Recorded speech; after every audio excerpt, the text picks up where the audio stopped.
Hello, my name is Martin Walfish and I'm the founder and president of Massive Entertainment. We're currently working on a game that we believe will change the RTS genre forever. The game is called World in Conflict. Today I'd like to show you our ground deformation system and also reveal what we have achieved with DX10. World in Conflict is of course the best looking game ever, well at least we think so. But let me say that we're still working on the final touches and my team has an attention to detail that I think is second to none. You haven't seen everything yet and here's what I'm talking about. For a long time we said that we wouldn't have ground deformation in World in Conflict, but with our focus on realistic destruction and intensity, we eventually decided that we simply had to add some real damage to Mother Earth. Here's an artillery barrage raining down from the sky on some poor units.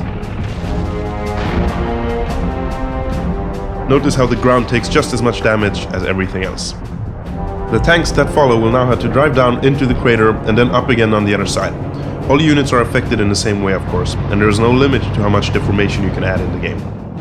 It looks pretty awesome, but this is not just a graphical feature. In World in Conflict, line of sight is an important tactical aspect, and good players will know how to use this to their advantage.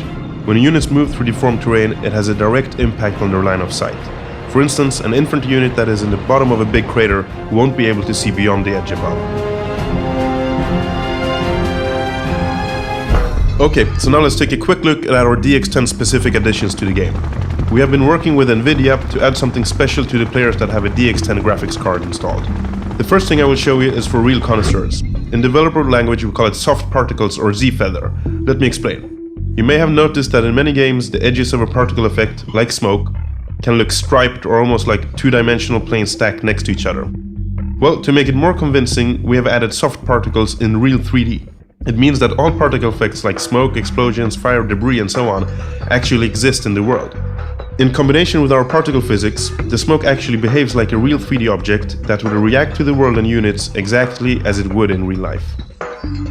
Another example of our attention to detail is this DX10 feature, global cloud shadows. All the clouds in World in Conflict are volumetric and behave like clouds should. But with this new feature we have added a hyper-real behavior on the shadows from clouds too. See here how the shadows move across the fields.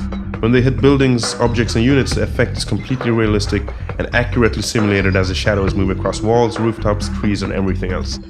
Shadows are of course also affected by the cloud shape and thickness. See those rays of sunlight that shine down on the landscape below?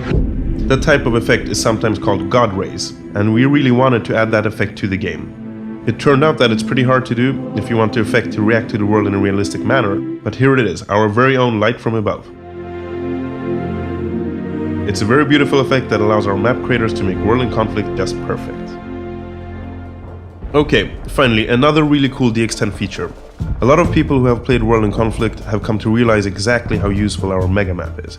The mega map is available to all players on all systems, and as you see here, it is a satellite view of the battlefield with live updates and accurate rendering of units, field of view and explosions.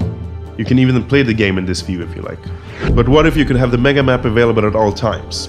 Well, that is precisely what DX10 users can do. Check it out. Our dual screen solution allows players to have their mega map on one monitor while playing the game on the other. Okay, that's it for World in Conflict and me today. Get ready for the most intense strategy game ever created, coming this fall. Massive signing out.